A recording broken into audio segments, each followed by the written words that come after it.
ভাইজান, হাতে টাকা পয়সা ছিল না তো, তাই কুরবানি দিছি না।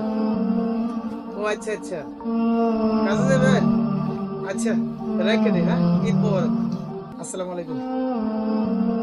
ভাই কোরবানি দিলেন না? দিছি না, টাকা পয়সা আছে না তাই দিছি। আমি আল্লাহ না বুঝে কোরবানি দিছিল, এটা কিরম দেখা যা?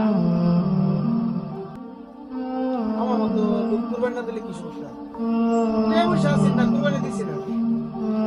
এই তোরা যে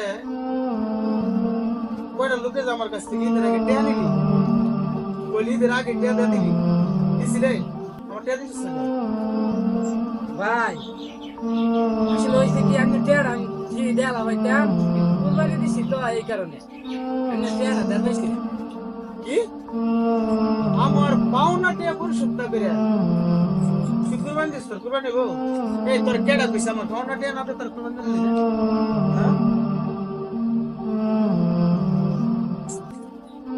মানুষ যে কি চিন্তা নিয়ে দুনিয়া বসবাস করে, মানুষের পাওনা টাকা পরিশোধ করার খবর নাই, এরা কুরবানি দেবে আসলে আমার ফাউল দেরি কোনো